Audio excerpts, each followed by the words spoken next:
Bonjour à tous, on se retrouve aujourd'hui pour une nouvelle présentation. Aujourd'hui, une tablette d'une nouvelle marque dans la boutique, la marque Teclast, qui est une marque qui va apporter un petit peu de sang neuf, on va dire, dans ce monde un peu triste des tablettes, puisque vous savez qu'on sent que les constructeurs ne sont plus très motivés par les tablettes, on sent que c'est plus le marché à la mode.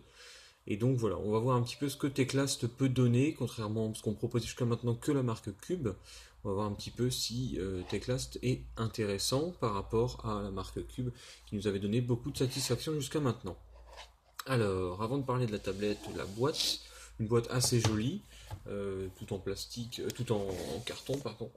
Une tablette qui est dans un bundle assez joli, donc on ne retrouve rien, par contre juste un câble USB, un chargeur, et voilà, c'est à peu près tout, mais sinon voilà, c'est toujours une jolie boîte et ça change un petit peu des boîtes cartonnées assez moches de chez Cube. Alors la tablette, à quoi elle ressemble?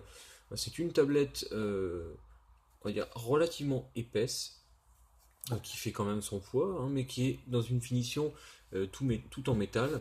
Donc ça c'est quand même un bon point et c'est intéressant à souligner, donc ça donne un aspect assez qualitatif au produit. Alors, c'est une tablette donc de 9,7 pouces, c'est-à-dire le format iPad, qui est donc assez compact quand même malgré tout. Donc, qu'est-ce qu'on retrouve sur la tranche du dessus? Rien. De l'autre côté, on retrouve le bouton power, les boutons de volume. Ici, on retrouve un emplacement pour micro SD, un micro. Ici, la face la plus intéressante, on retrouve un emplacement micro USB pour le rechargement, la connectique au PC, un jack 3,5 mm et un mini HDMI. Ça, c'est sympa et c'est pas toujours le cas sur les tablettes. Voilà.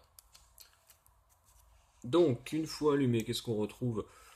On retrouve une interface qui rappellera beaucoup la marque Honda, que je vous avais présentée il y a quand même quelques temps, une marque qu'on avait arrêtée due à on va dire la mauvaise finition, hein, tout simplement, parce qu'on avait quand même beaucoup de retours, beaucoup de pannes dessus, et donc là, la marque Teclast, on espère que ça sera meilleur. Mais voilà, sinon on retrouve une tablette à l'interface Android légèrement customisée avec de nouvelles icônes qui rappelleront MUI. Donc c'est toujours assez sympa, vous voyez qu'il y a pas mal de choses. La tablette est en français, même s'il reste quelques applications chinoises qu'on vous enlèvera pardon, avant d'expédier vos commandes. Mais sinon, voilà. On va mettre ce fond d'écran là, je le trouve assez joli. Voilà. Donc, vous voyez, donc on est sur un Android assez customisé, hein, contrairement à Cube qui avait tendance à ne rajouter aucune surcouche, juste des icônes un petit peu réhabillées. Sinon, alors, on va regarder les paramètres. Alors, paramètres, je présume que c'est ici, non. Donc, un petit peu déroutant au début, hein, parce que c'est vrai que voilà, paramètres étaient ici en fait sous mon nez. Donc voilà, une fois qu'on est là-dedans, on retrouve les choses habituelles. Donc là, ce qui est intéressant sur cette tablette Teclast X98R3, c'est qu'on est sur Android 5. Android 5 d'entrée, et ça c'est quand même, il me semble quasiment du jamais vu sur une tablette, donc ça c'est quand même pas mal du tout. Les tablettes chinoises sont rarement dotées d'Android 5, et là en tout cas c'est le cas. Donc c'est vraiment un bon point à souligner. Sinon dans les paramètres on ne retrouve rien d'extraordinaire, juste une telle Smart Vidéo qui est une amélioration de la qualité des vidéos que vous regardez, puisqu'on est sur un processeur Intel, hein, mais ça j'en parlerai après. Sinon voilà, on retrouve tout ce qu'il y a de plus standard avec Android. Alors, on va commencer avec le test en tout pour voir un petit peu les performances. On est sur un score qui était pas loin des 30 000 si je ne me trompe pas. Voilà, 29 667. Donc c'est un score qui est qui est, on va dire, moyen gamme, hein, donc c'est pas mal pour une tablette qui est à moins de 200 euros, je le précise. Donc le processeur embarqué, c'est un Intel Z3735F. Donc c'est un processeur qui date un petit peu maintenant, mais qui est quand même relativement efficace, hein. C'est ce que vous retrouvez sur les PC portables, netbook, et donc aussi sur les tablettes chinoises assez régulièrement maintenant. Vous retrouvez un processeur graphique Intel HD Graphics, l'écran fait du 2048 par 1536, c'est-à-dire une très haute résolution, on est au-dessus du Full HD. Donc ça c'est pas mal, la caméra arrière fait 5 millions de pixels, vous avez 2 Go de RAM, vous avez 32 Go de mémoire, donc vraiment la tablette est très complète pour son faible tarif. La caméra avant fait 2 millions de pixels, mais ça on verra que de toute façon les photos c'est pas le point fort de cette tablette, comme des tablettes en général. Alors on est dans la galerie pour regarder le screenshot du 3D Mark. Voilà, avec un score de 5100 points quasiment.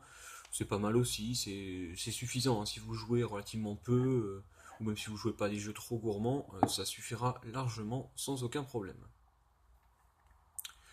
Alors, sinon on va regarder les photos.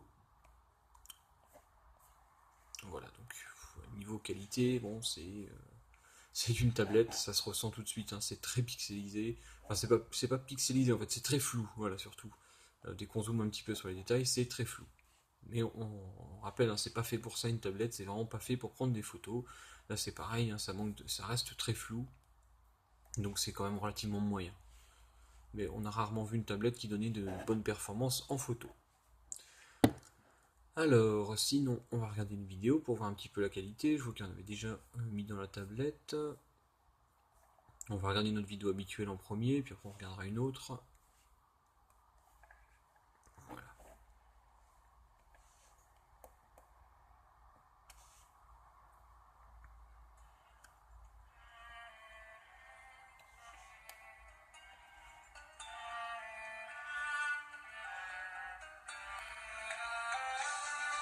Alors l'écran. Bah, l'écran est pas mal, hein, ça ressort très bien, les couleurs sont très bien, la luminosité est pas mal non plus. Peut-être pas extrêmement élevée, mais elle est pas mal. Par contre, le son est pas très puissant. On va regarder nos vidéos un petit peu pour voir. Ouais, c'est ce que je disais, le son est pas très puissant.